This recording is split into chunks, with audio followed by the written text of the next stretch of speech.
Phone tapping కేసులో కీలక మలుపు. మాజీ డీసీపీ రాధాకృష్ణరావుకు 14 రోజుల రిమాండ్ విధించారు న్యాయమూర్తి. దీంతో ఆయన్ను చెంచలగూడ జైలుకు తరలించారు.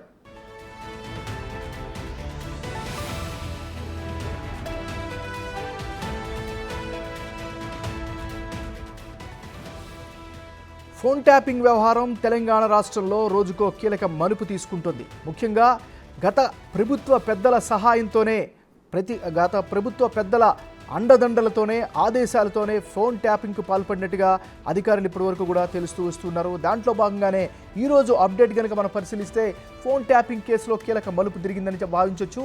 మాజీ డీసీపీ రాధాకృష్ణరావుకు 14 రోజుల రిమాండ్ విధించారు న్యాయమూర్తి. దీంతో ఆయన్ను చెంచల్గూడ జైలుకు తరలించారు. ఇదే అంశానికి సంబంధించి మరింత తాజా సమాచారాన్ని మా రిపోర్టర్ సురేష్ అందిస్తారు. మెజిస్ట్రేట్ ముందు రాధాకృష్ణ 14 రోజుల పాటు జ్యుడిషియల్ రిమాండ్ విధించడం జరిగింది. మరి కాసేపట్లోనే రాధాకిషన్ రావుని ఇక్కడ మెజిస్ట్రేట్ నివాసం నుంచి చెంచల్గూడ జైలుకి తరలించనున్నారు. అయితే ఈ రోజు కోర్టు హాలిడే ఉండడంతోనే న్యాయమూర్తి నివాసంలో ఆయన హాజరుపరచడం జరిగింది. ఇప్పుడు నేరుగా ఇక్కడ నుంచి చెంచల్గూడ జైలుకి తరలిస్తారు. అయితే సోమవారం రోజు రాధాకృష్ణకు సంబంధించిన కస్టడీ పిటిషన్ ను పోలీసులు నాంపల్లి కోర్టులో వేయనున్నారు. వారం రోజుల పాటు రాధాకృష్ణన్ ను కస్టడీకి అనుమతి ఇవ్వాలని చెప్పేసి కూడా సోమవారం రోజు కోర్టులో పిటిషన్ దాఖలు చేయనున్నారు. ఈ రోజు రాధాకృష్ణన్ కు సంబంధించిన న్యాయవాది కూడా ఇక్కడ బెయిల్ పిటిషన్ న్యాయమూర్తి ముందు బెయిల్ పిటిషన్ దాఖలు చేశారు.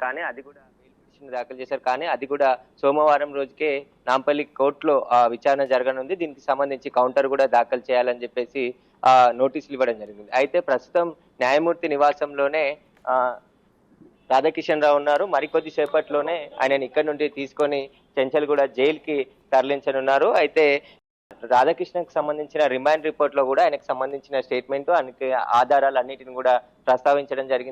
కిషన్ రావు టాస్క్ ఫోర్స్ డీసీపీలో పనిచేసిన సమయంలో ఎక్కడెక్కడ సోదాలు నిర్వహించారు, ఈ ఫోన్ ట్యాపింగ్ కి వ్యవహారానికి రాధాకృష్ణకు సంబంధించిన అంశాలన్నిటిని కూడా రాబట్టే అవకాశం ఉంది. కాబట్టి ఈయనను అరెస్ట్ చేశారు. కాబట్టి ఇప్పుడు పోలీసుల అదుపులో మరో 4 పోలీసు అధికారులు ఉన్నారు దర్యాప్తుకు సంబంధించిన బృందం దగ్గర. వారి ఇచ్చే స్టేట్మెంట్ కూడా ఆధారంగా చేసుకొని మరింత లోతైన విచారణ జరపనున్నారు. అయితే భుజంగరావు అదేవిధంగా తిరుపతన్న కూడా కస్టడీలో ఉన్నారు. కాబట్టి వారికి సంబంధించిన కస్టడీ విచారణ కొనసాగుతుంది. న్యాయవాది సమక్షంలోనే బంజారాహిల్స్ పోలీస్ స్టేషన్ లో విచారణ చేస్తున్నారు. ఇప్పుడు రాధాకృష్ణకు సంబంధించి మొత్తం టాస్క్ ఫోర్స్ లో మొత్తం 11 మంది సిబ్బందిని ఈయన టీమ్ గా ఏర్పాటు చేసుకొని హైదరాబాద్ లో వివిధ ప్రాంతాల్లో సోదాలు చేశారు. కాబట్టి ఎన్ని చోట్ల సోదాలు చేశారు, ప్రభాకర్ రావుకి రాధాకృష్ణరావుకి జరిగిన వాట్సాప్ చాటింగ్ ను కూడా రిట్రీవ్ చేసి ఎప్పుడెప్పుడు మాట్లాడుకున్నారు, వీరి ఫోన్ లో ఎప్పుడెప్పుడు చాటింగ్ చేసుకున్నారు, వీటన్ని వివరాలను కూడా రాబట్టే ప్రయత్నం కస్టడీ తీసుకున్న తర్వాత చేసే అవకాశం ఉంది.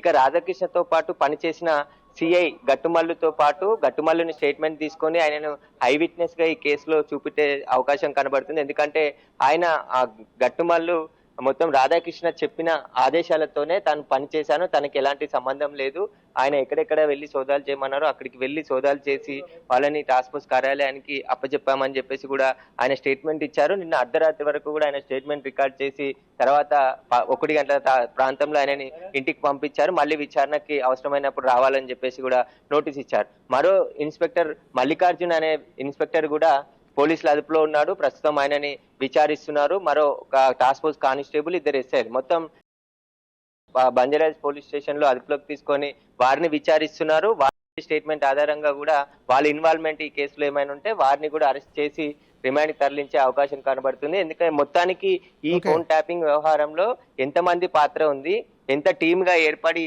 వీళ్ళంతా ఇన్వెస్టిగేషన్ ఫోన్ నెంబర్లను ట్యాపింగ్ చేశారు, ఆ ట్యాపింగ్ చేసిన వివరాలను బీఆర్ఎస్ లోని కీలకమైన వ్యక్తులకు ఇచ్చారని చెప్తున్నారు. కాబట్టి ఆ వ్యక్తులు ఎవరు, వారికి సంబంధించిన ఎవిడెన్స్ కలెక్ట్ చేసే పనిలో పోలీసులు ఉన్నారు. కాబట్టి ఇప్పుడు రాధాకృష్ణ ఇచ్చిన స్టేట్మెంట్ కూడా దాదాపు నిన్నటి నుంచి సాయంత్రం 4 గంటల వరకు కూడా బంజారాహిల్స్ పోలీస్ స్టేషన్ లో ఆయనను ప్రత్యేకంగా విచారించారు. ఆయన స్టేట్మెంట్ కూడా రికార్డ్ చేశారు. కాబట్టి ఇప్పుడు రిమాండ్ కి తరలించి జైలుకి పంపిస్తారు. తర్వాత కస్టడీకి తీసుకున్న తర్వాత మరిన్ని విషయాలు బయటకు వచ్చే అవకాశం కనబడుతుంది. Right, thank you Suresh.